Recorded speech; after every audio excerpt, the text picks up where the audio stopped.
नमस्ते किसान मित्रों। आज हम एक बहुत ही इंटरेस्टिंग टॉपिक पे बात करने वाले हैं, मठरी सौंफ के बारे में। यानी कि मठरी सौंफ को कैसे बोते हैं उसके बारे में सारी डिटेल हम आज जानने वाले हैं। अगर मठरी सौंफ की बात करूं मैं, तो उसकी बोवाई से लेकर उसकी कटिंग तक की सारी इन्फॉर्मेशन मैं आज देने वाला हूं कि उसको बोने के क्या फ़ायदे हैं, क्या मुनाफा है, क्या प्रोडक्शन मिलेगा, कब बोनी चाहिए, कैसे बोनी चाहिए, कितना बीज लेना है, कौन सा बीज लेना है, बोने का सही तरीका कौन सा है, कौन सी बीमारियां उसमें लगती है, खरपतवार के लिए कौन सी दवाइयाँ डालनी है, कौन सा खाद यूज़ करना है, कितना यूज़ करना है, पानी कब देना है, कितना देना है, कैसे देना है, कटिंग कैसे करनी है, कितनी और कैसे कटिंग करनी है, वो सारी चीज़ें आपको मैं बताने वाला हूँ। वीडियो के लास्ट में आपको ये भी बताऊंगा कि इस साल आपको मठरी सौंफ बोनी चाहिए कि नहीं बोनी चाहिए। चलो सबसे पहले समझते हैं कि मठरी सौंफ किसको बोलते हैं। तो यहाँ पे जब भी आप सीड से डायरेक्ट प्लांटेशन करते हो, यहाँ पे आपको नर्सरी बनाने की ज़रूरत नहीं पड़ती। और दूसरी चीज़ ये है, ये थोड़ी सी लेट बोई जाती है, यानी कि जैसे बारिश जाने के बाद और जैसे ठंड चालू होने से पहले आपको बोई जाती है। तो उस सौंफ को हम मठरी सौंफ के नाम से जानते हैं। तो यहाँ पे सबसे पहले शुरुआत करते हैं, मठरी के बारे में फ़ायदे समझते हैं। तो उसको बोने से क्या क्या फ़ायदे मिलते हैं। तो अगर मठरी आप बोते हो तो एक्चुअल में मठरी सेकंड फसल की तरफ भी बोई जाती है।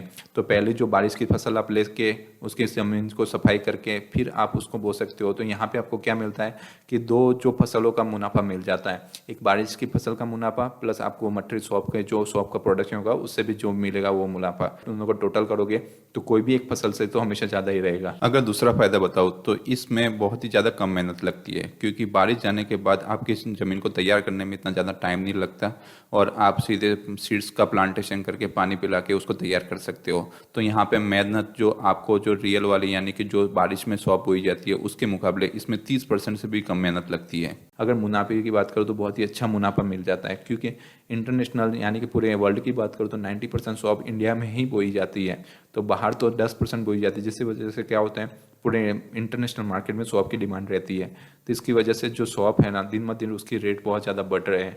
तो यहाँ पे आपको डिमांड की बात करो तो यहाँ पे कम होने वाली नहीं है। आने वाले 5-6 सालों तक तो उसकी डिमांड में कोई कमी आने देखने को नहीं मिल रही है।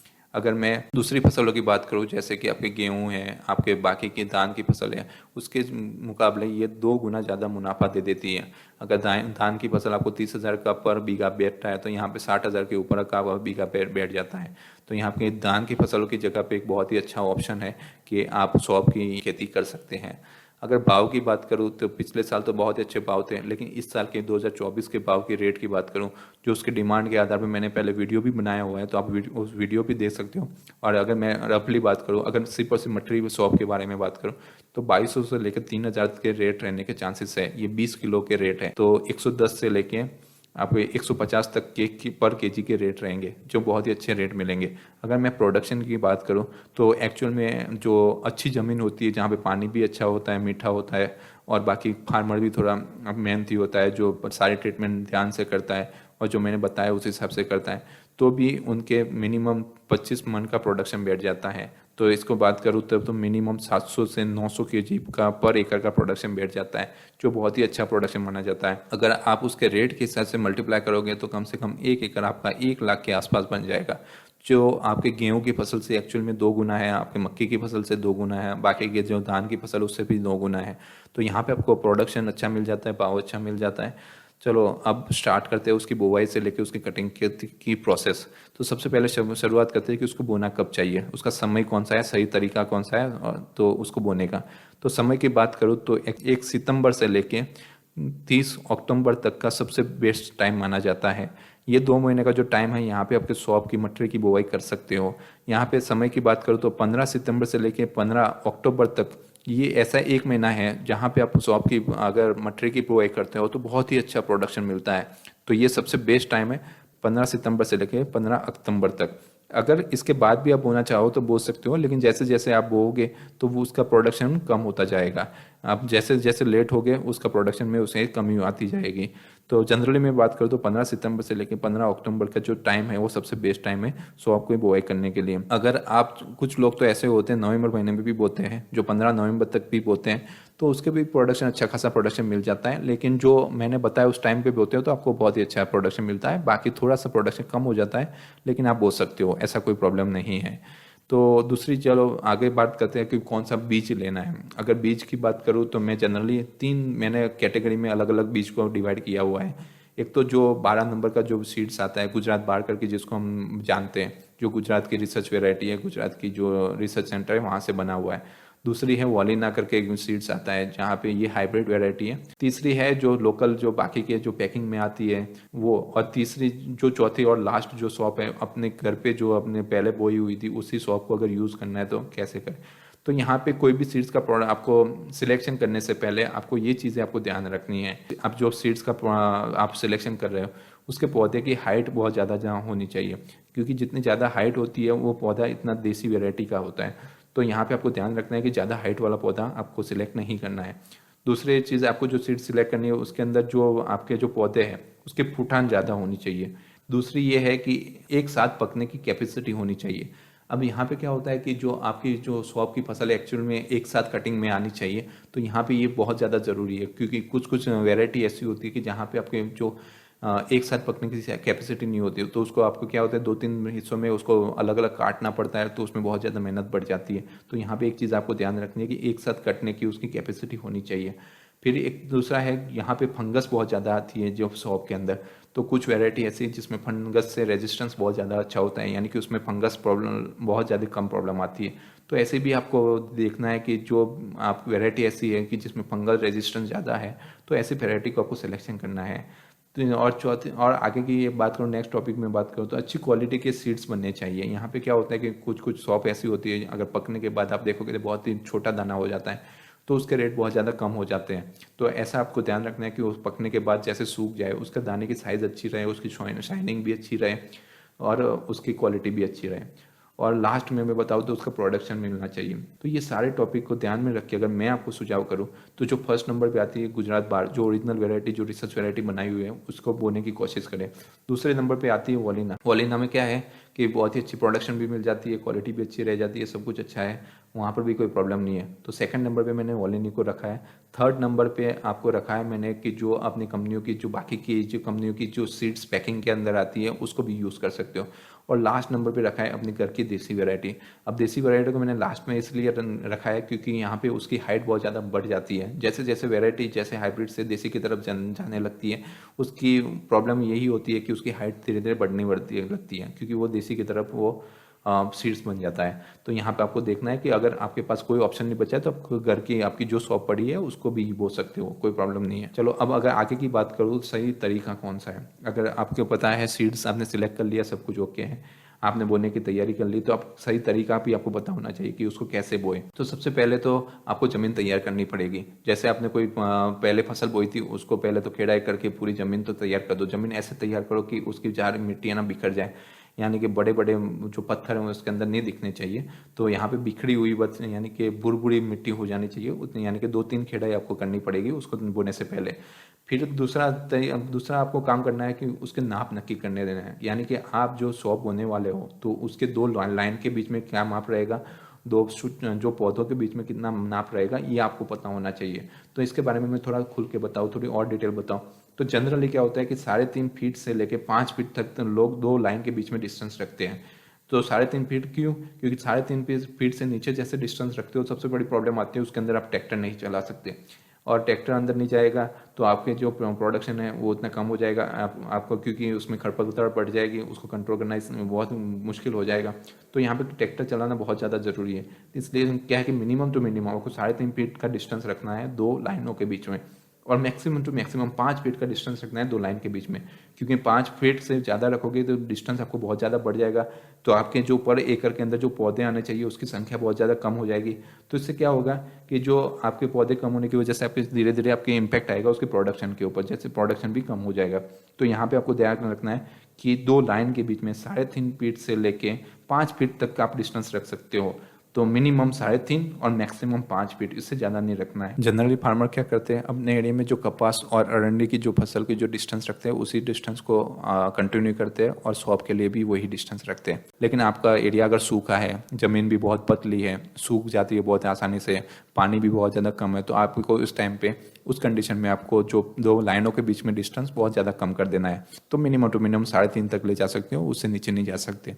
और अगर आपके एरिया में काली ज़मीन है जो पानी को बहुत ज़्यादा एब्जॉर्ब करके रखती है, तो और क्या आपके वहाँ पे क्या ओस भी ज़्यादा गिरती है, तो ऐसी कंडीशन में आपको दो लाइनों के बीच का डिस्टेंस बढ़ा देना है। तो ज़्यादा से ज़्यादा 5 फीट तक ले जा सकते हो, उससे ज़्यादा नहीं ले जा सकते। तो उसके बाद आपके क्या होता है, प्रोडक्शन में कमी आना दिखने को मिलेगी। तो ये तो हो गई नाप की बात। अब आगे बढ़ते हैं। अगर आपने जैसे कि एक नाप नक्की कर लिया, दो लाइनों के बीच में आप रखोगे, जैसे 4 फीट के डिस्टेंस रखोगे।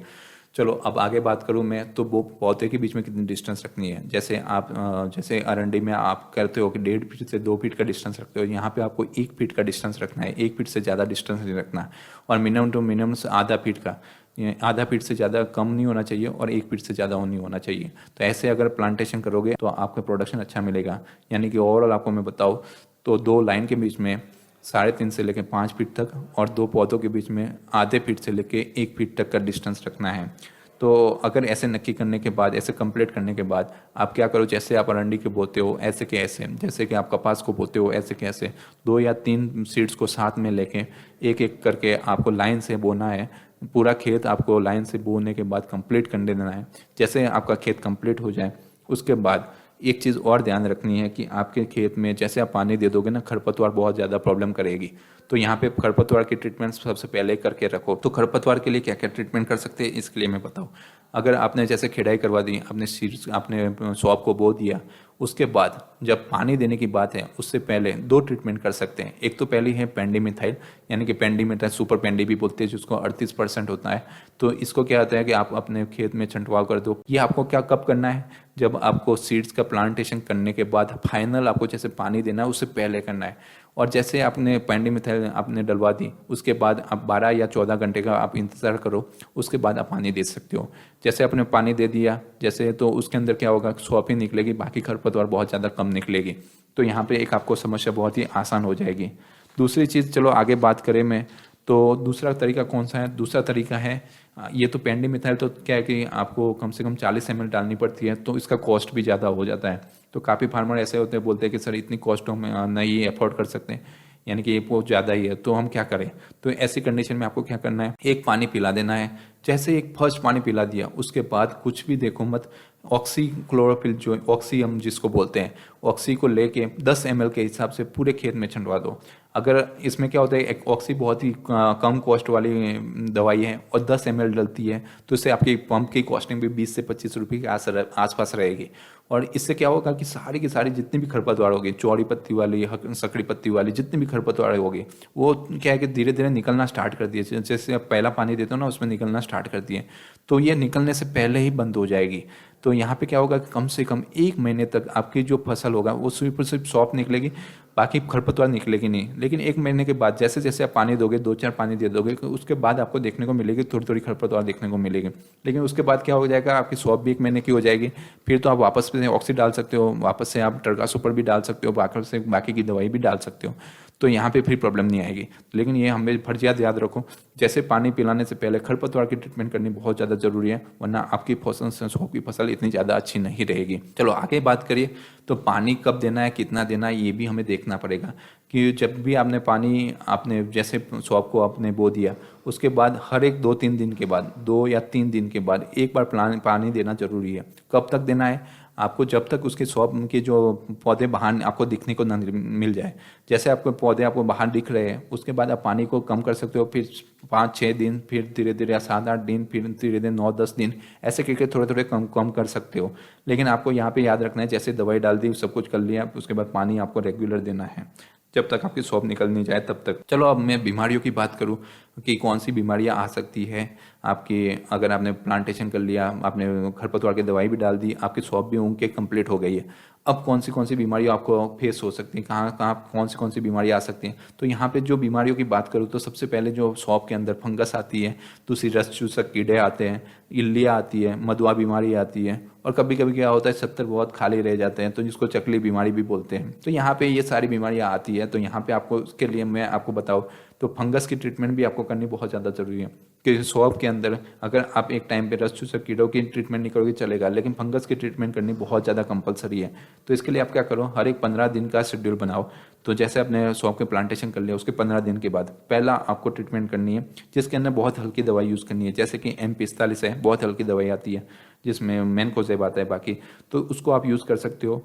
फिर आप फिर 15 दिन के बाद, यानी कि आपने जो सौंफ को बोया था उसके 30 दिन के बाद 22 दिन का यूज़ कर सकते हो, जिसके अंदर कार्बोडाइजिन आता है, थोड़ी अच्छी दवाई आती है जो सिस्टमेटिक्स होती है, तो ज़्यादा टाइम तक काम करेगी। उसके बाद आप जैसे उसके बाकी के 15 दिन कंप्लीट हो जाएगा, यानी कि टोटल हो जाएंगे 45 डेज। उसके बाद आप सांप को यूज़ कर सकते हो जिसके अंदर मैंकोजेब और कार्बोडाइजिन दोनों आता है, तो आपको वो भी बहुत अच्छा रिजल्ट दे देगी। उसके 15 दिन बाद यानी कि 60 दिन के बाद आपको कैप्टन हेक्सा यूज़ कर सकते हो, हेक्सा यूज़ कर सकते हो। बाकी और भी दवाइयाँ बहुत सारी होती है, आप यूज़ कर सकते हो आप एज अ फंगिसाइड की तरह। और जैसे आपके उसके 15 दिन के बाद जैसे 75 डेज हो जाएंगे, आपको एक दवा यूज़ करनी है, तो प्रीफर करूँगा स्वादिन करके दवाई आती है, जिसके अंदर आता है सल्फर प्लस टेबुकोनाजोल आता है। तो ये क्या करता है, सल्फर उसको गर्म भी करने की कोशिश करता है। तो यहाँ पे क्या होता है कि बहुत ज़्यादा ठंड में उसको गर्मी चाहिए, तो वो भी आपको बेनिफिट दे देता है। और जो सल्फर है वो मल्टी एक्टिविटी कर सकता है, वो फंगिसाइड भी काम कर सकता है, इंसेक्टिसाइड का भी ये काम कर सकता है, और आपकी खाद का भी काम कर सकता है। तो ये आपको फायदा मिलेगा।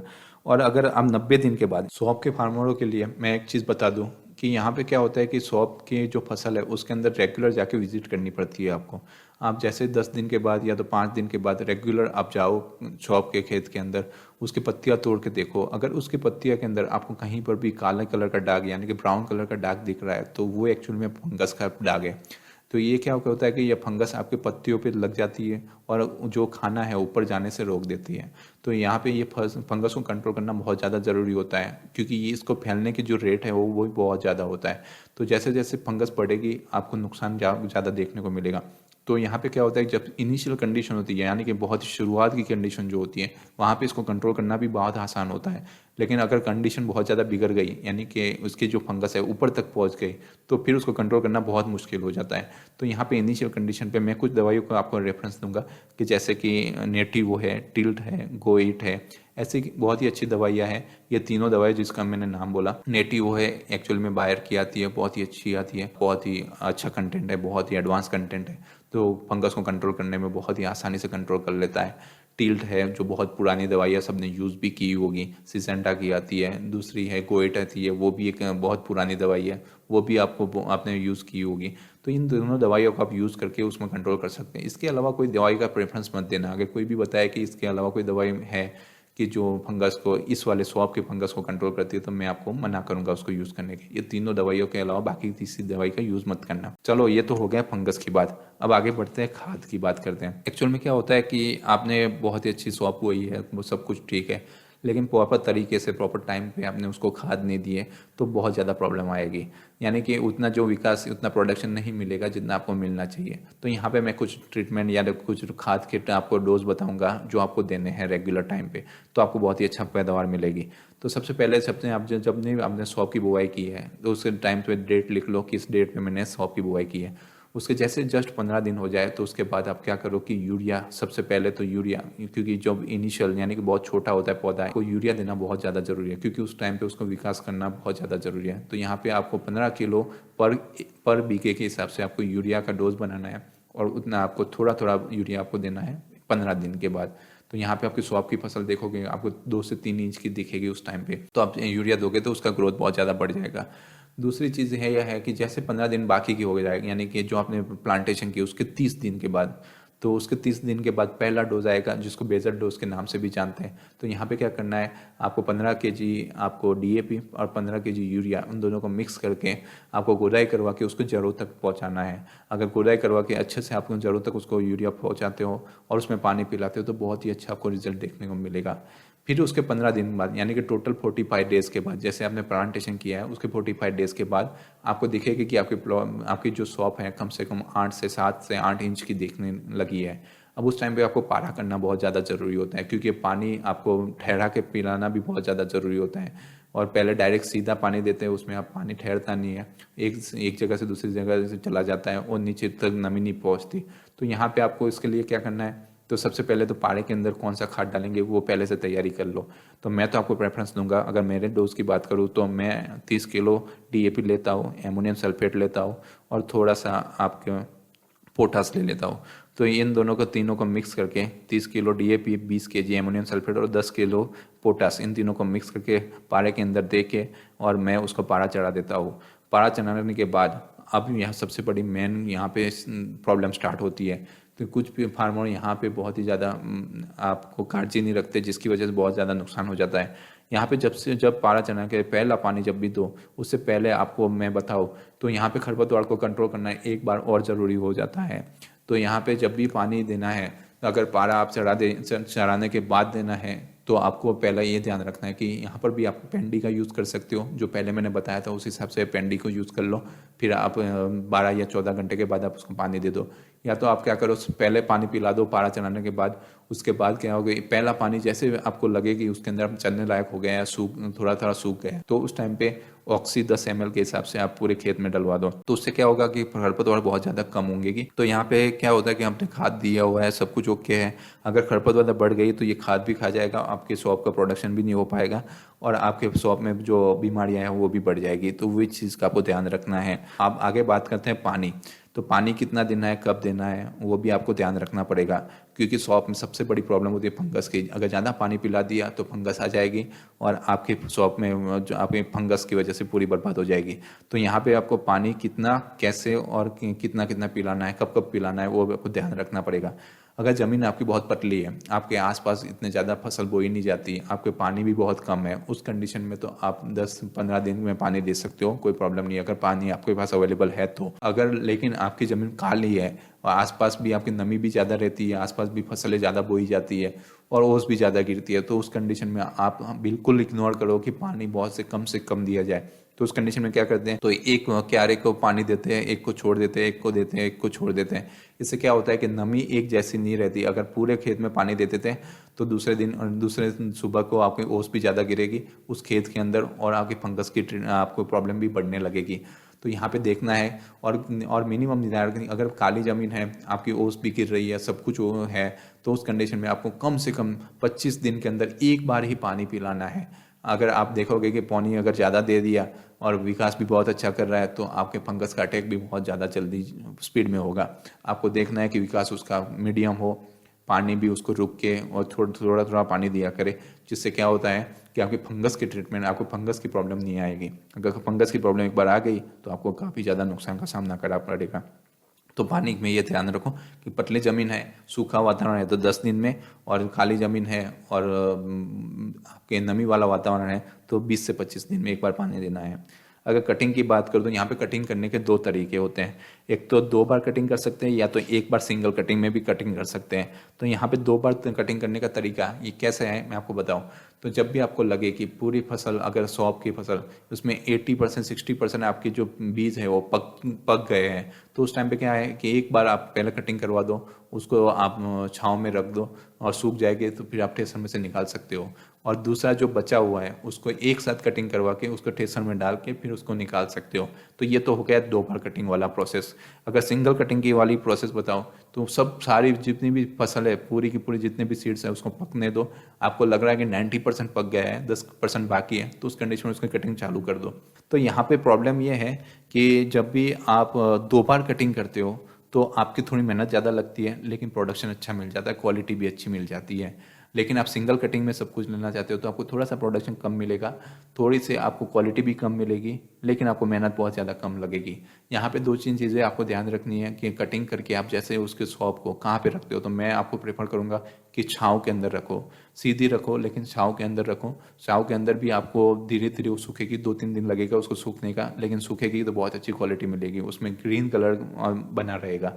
लेकिन अगर धूप में रख दिया तो आपको वहाँ पे प्रॉब्लम आएगी कि धूप से क्या होगा कि वो सफ़ेद हो जाएगी और बहुत ही स्पीड में वो सूख जाएगी, तो उससे वजन भी डिक्रीज़ हो जाता है और आपके जो सौंफ की जो क्वालिटी है वो भी ख़राब हो जाती है। तो ये चीज़ों का ध्यान रखो। मैंने आपको सौंफ के बारे में जितनी भी हो सकती सारी डिटेल समझा दी है। अगर आप भी सौंफ बोते हो, ये तो सारी ट्रीटमेंट आपको ध्यान से करनी है। हर एक चीज़ का ध्यान रखोगे तो आपकी क्वालिटी भी अच्छी आएगी, प्रोडक्शन भी अच्छा आएगा, सब कुछ अच्छा रहेगा और अगर रेट की बात करूँ तो मैंने समझा दिया है, तो 2200 से लेकर 3000 तक के रेट इस पर रहने के चांसेस है। प्रोडक्शन की बात करूँ तो 25 क्विंटल का पर बीके का प्रोडक्शन बैठ जाता है। ठीक है, इतना प्रोडक्शन भी बहुत ही अच्छा प्रोडक्शन होता है। तो यहाँ पे और एकड़ की बात करूँ तो 700 से लेकर 900 किलो तक की शॉप हो जाती है अगर अच्छा प्रोडक्शन मिल जाता है तो। अगर कोई खराबी आ गई और कोई बीमारी आ गई तो वो चीज़ अलग है। मैं तो ये प्रोडक्शन उसकी बात कर रहा हूँ जो बहुत अच्छी क्वालिटी, यहाँ भी ये सारी ट्रीटमेंट ढंग से की हुई है और सब कुछ ओके है, तब जाके ये प्रोडक्शन मिलता है। तो इस हिसाब से आपका एकड़ 1 लाख के आसपास का एकड़ बैठ जाता है अगर शॉप की फार्मिंग करते हो तो यहाँ पे अगर मेरा वीडियो अच्छा लगा, इस वीडियो में बनाने में काफ़ी मेहनत लगी है, अगर आपको भी लग रहा है कि वीडियो अच्छा है तो एक बार वीडियो को लाइक कर दीजिए और चैनल को सब्सक्राइब कर दीजिए, और आपके आसपास जितने भी फार्मर हैं उनको ये वीडियो शेयर कर दीजिए जिससे उनको भी फ़ायदा मिल सके। Thank you.